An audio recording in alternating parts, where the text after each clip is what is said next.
E aí pessoal, sejam bem-vindos de volta. Na aula passada nossa a gente falou sobre a Idade Média, falamos mais especificamente sobre a Alta Idade Média, né? Aquele período que vai do século V até o século X, que é o período de montagem, digamos assim, de organização, de estruturação do período medieval, e a gente vai falar agora da decadência. Se vocês se lembrarem da aula passada, nós falamos sobre as obrigações de cada grupo, vimos que não havia mobilidade social, vimos quem eram os servos, quem era a nobreza, o que era a poderosa Igreja Católica naquele período, e encerramos falando sobre as cruzadas, né, que foi aquele movimento religioso militar. É incrível como nós temos essa junção na história, né, a religião se misturando com movimentos militares e políticos, né, que na minha opinião pelo menos é uma coisa terrível. Mas o objetivo das cruzadas, né, o objetivo simbólico das cruzadas era de retomar as chamadas cidades sagradas para a cristandade, sobretudo Jerusalém, que nessa época estava nas mãos dos muçulmanos, né, estava nas mãos dos sarracenos. Então o objetivo era ir lá e tomar a cidade e trazê-la de volta e diminuir um pouco dessa ameaça muçulmana, né, que estava chegando, estava meio que circulando o continente europeu, inclusive entrando ali pela Península Ibérica, como você pode ver no mapazinho aí abaixo.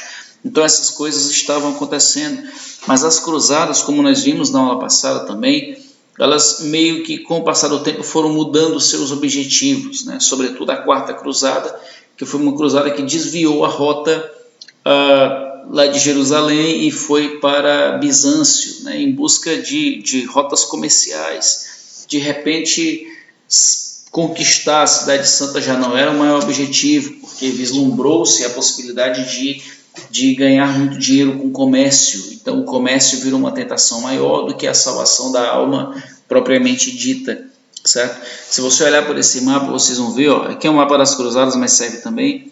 Haviam várias rotas, essas rotas que saíam aqui da Europa Ocidental, e paravam geralmente aqui na região da Itália. Aqui na Itália surgiram cidades muito importantes comercialmente falando, como Veneza, como Gênova.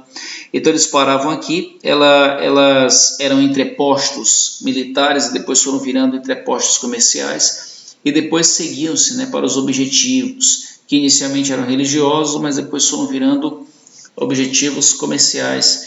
A gente costuma chamar de renascimento comercial e urbano esse período, justamente porque é o ato de renascer algo que já existia. Cuidado para você não interpretar que o comércio estava surgindo aqui. Não, o comércio já existia no mundo antigo. No Império Romano, por exemplo, a vida era predominantemente urbana e o comércio era algo que circulava com muita intensidade. Agora, quando houve aquele período de invasões no Império Romano Ocidental, principalmente, quando houve aquela crise social dentro do Império Romano, então você teve um processo de ruralização, no qual as pessoas fugiram para áreas rurais em busca de locais mais seguros para sobreviver. Então o que estava acontecendo agora era que o comércio e a vida urbana estavam começando a nascer, estavam começando a se desenvolver outra vez. As moedas estavam começando a circular também com mais intensidade. Inclusive as moedas elas eram feitas, né, o valor da moeda estava atrelado não a um valor simbólico como é hoje, mas a um valor do próprio metal. As moedas de ouro valiam bem mais do que as de prata, e as de prata bem mais do que as de cobre, e assim por diante. Era assim que a coisa funcionava. Hoje as moedas elas têm um valor simbólico, todas elas são feitas do mesmo material, do mesmo papel, digamos assim, mas sabemos que uma de 100 vale mais do que uma de 2, porque damos uma razão simbólica para essa valoração. Bom, então a lógica era mais ou menos assim: comerciantes saíam aqui da Europa e vinham, principalmente aqui em embarcações ou em caravanas terrestres, aqui em busca de mercadorias, principalmente aqui na Ásia, principalmente, mas não unicamente aqui na Ásia, havia muitas caravanas terrestres ainda aqui na África e em outros lugares. Então eles pegavam essas mercadorias e se deslocavam para a Europa. Ao chegar na Europa, essas mercadorias eram vendidas em feiras. E essas feiras inicialmente elas eram móveis, elas eram montadas como é hoje mais ou menos, eram montadas e desmontadas. No entanto, em lugares em que se via uma lucratividade maior, essas feiras elas foram se tornando permanentes e elas eram montadas geralmente próximas a casas de nobres, né, castelos propriamente ditos, ou de abadias, de mosteiros, de locais onde havia grande circulação de pessoas. Não havia feiras aos sábados e domingos por serem considerados dias sagrados. Então havia feira do segundo dia da semana até o sexto dia da semana, né? A segunda-feira, terceira-feira, quarta-feira, quinta-feira. Daí vem o nome dos nossos dias da semana, né? Com a alteração de terceira-feira que virou terça-feira. Bom, então dessa maneira essas feiras elas iam crescendo, o dinheiro voltando a circular, até começarem a surgir verdadeiras cidades voltadas para o comércio. Essas cidades elas eram geralmente fortificadas com muralhas para darem uma segurança maior, né, para as relações comerciais, e elas eram chamadas de burgos. E as pessoas que trabalhavam e viviam nesses burgos eram chamadas de burgueses, era a burguesia. Esses burgueses,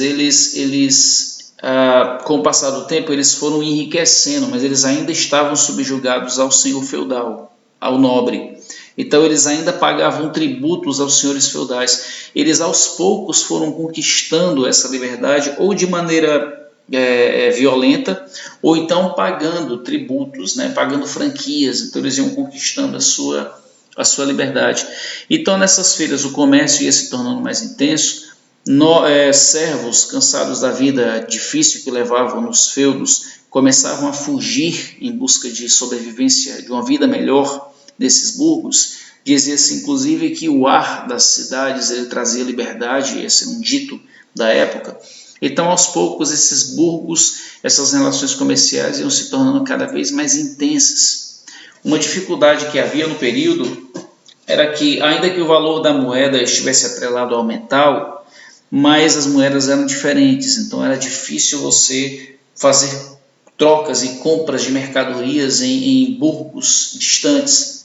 Para tanto, para resolver esse problema, ressurgiram os chamados bancos, né, que já existiam em menor escala no mundo antigo, mas começaram a surgir com o intuito de trocar moedas. Então, se o cara sai de um determinado burgo numa localidade em Flandres, por exemplo, que aos poucos foi se tornando a cidade mais importante comercialmente falando da Europa, sendo mais importante inclusive do que Gênova e Veneza, aí o cara sai de um burgo em Flandres para negociar no outro burgo em outro lugar, e aí lá a moeda é diferente. Então haviam determinadas pessoas que colocavam várias moedas em bancos, banco mesmo, cara, de madeira, e trocavam, né, fazia aquela troca monetária das moedas, e aí o cara entregava a moeda dele, recebia a moeda local, e claro que os banqueiros ficavam com a parte desse valor, certo? Isso é feito hoje, inclusive, né? Quando você for para Disney, meu irmão, se de repente tu quiser ir, certo? Tu não vai comprar nada em real lá, você vai ter que trocar a tua moeda, tá bom? Assim também como quando você for viajar para um outro estado, entendeu? E você tiver uma conta num banco aqui, por exemplo, você pode chegar em qualquer estado do Brasil e ir numa agência de banco que tu tenha conta e você pode sacar em qualquer lugar do Brasil. Essas coisas, né, da modernidade, elas foram, né, meio que desenvolvidas aqui nesse período, e claro que os bancos ficam com a parte do teu dinheiro. Afinal de contas, não estamos falando de uma instituição de caridade nem de uma ONG, né? Muito pelo contrário. Mas enfim, então o comércio volta a surgir, as moedas voltam a circular, mas nem tudo é positivo, né? Junto com essas mercadorias que vinham daqui, ó, certo? Principalmente da Ásia, esse mapa não está mostrando, mas muitas das mercadorias que vinham aqui da Ásia, elas vinham contaminadas, né? Acabavam vindo junto com as mercadorias ratos, né? Roedores, aracnídeos, insetos e o que você puder imaginar. Então uma série de doenças, né, foram lastimando a população europeia, principalmente porque a própria condição de higiene, a asepsia do europeu era terrível. Os esgotos eram a céu aberto, banhos não eram coisas comuns de acontecer, ninguém tinha hábito de fazer asseio nas mãos antes de comer, essas coisas não existiam, ninguém tinha essa ideia de que havia micro-organismos que você pode adoecer. Essa ideia é uma ideia que surgiu no mundo moderno. Então as pessoas, enfim, em muitos lugares até se comiam ratos, viu? Essa é uma prática que não era muito rara de você encontrar nesse período, não. Crianças criavam e brincavam com ratos, então esses ratos que vinham da Ásia, contaminados, né, a gente costuma associar a peste negra muito à peste bubônica, mas a peste negra era um conjunto de pestes, na verdade, que ia da peste bubônica, mas também tinha a leptospirose e outras doenças. Então eram doenças transmitidas pela pulga do rato, pelo pelo do rato, pela urina do rato. Então eram doenças, mas assim, a fonte delas geralmente eram esses roedores mesmo.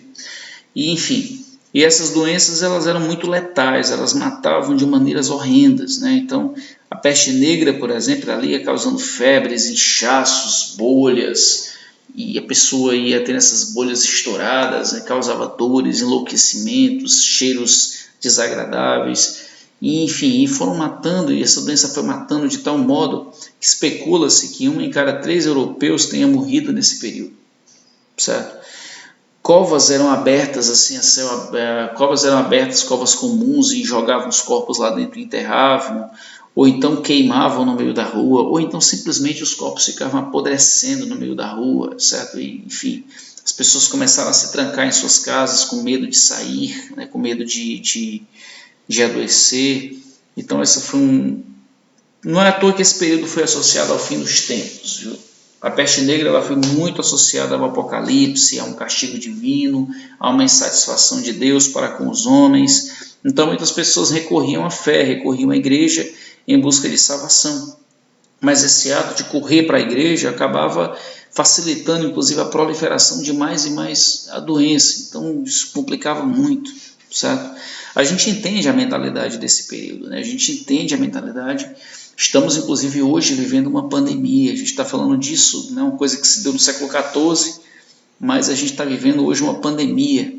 Graças a Deus não tão letal quanto essa daqui, mas que tem a sua semelhança, viu? Enfim, assusta um pouco você ver pessoas até hoje com mentalidade medieval. O que tem de gente por aí pedindo reabertura das igrejas. Cara, para que reabrir a igreja? Certo? Não que a fé não seja importante, mas tu não pode rezar só dentro da igreja, não, tu pode rezar da tua casa também.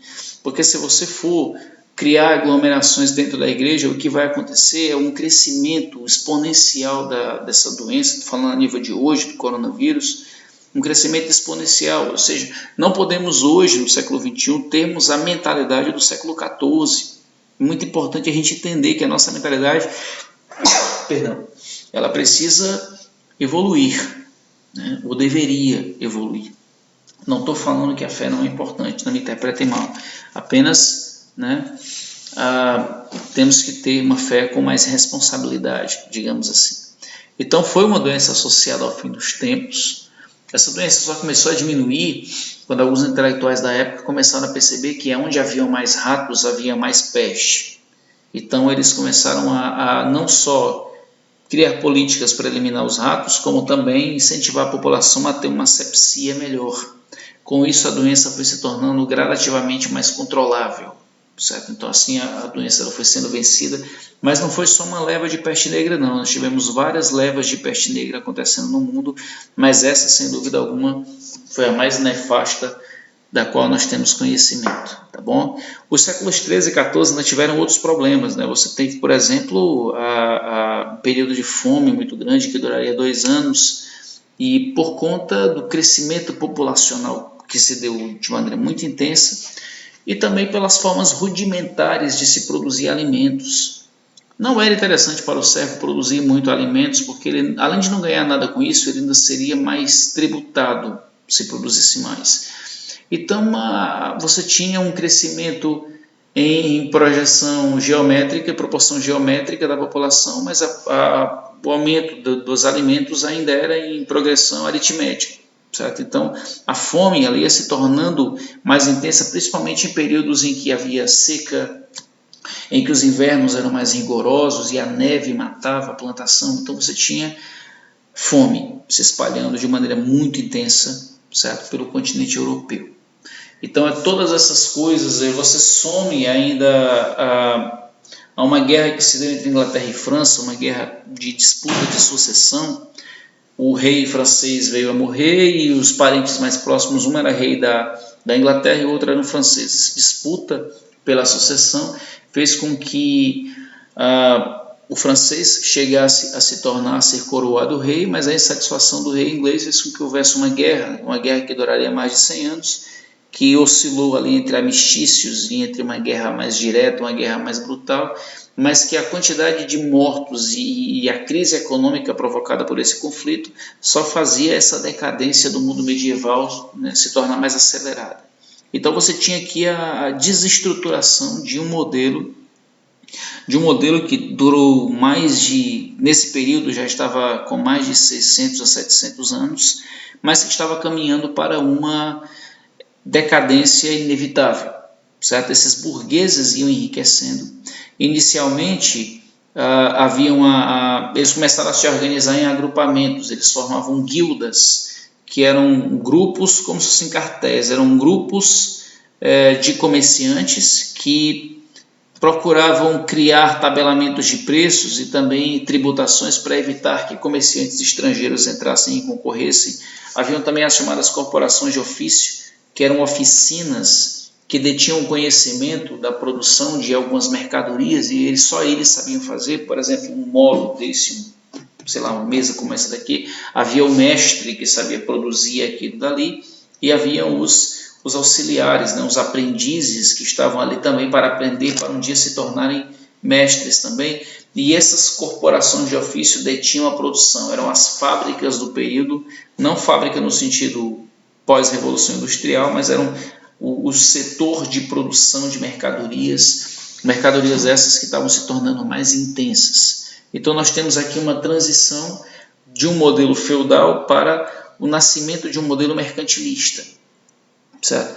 A partir de agora a gente vai ver o fortalecimento do rei, a partir de agora a gente vai ver o fortalecimento da burguesia, que não estava mais afim de ficar debaixo do controle da nobreza. A partir de agora a gente vai ter a formação dos estados nacionais, a partir de agora a gente vai ter a concessão de monopólios comerciais, a partir de agora a gente vai começar a ter interesses pela descoberta de terras além mar. Afinal de contas, a gente está falando aqui do século XIV, 1300 e alguma coisa. Pouco tempo depois, já em 1400, no final do século XV, nós começamos a ter em larga escala as chamadas navegações. E também é um processo novo que está acontecendo aqui, é um processo novo que está se manifestando. Tá bom?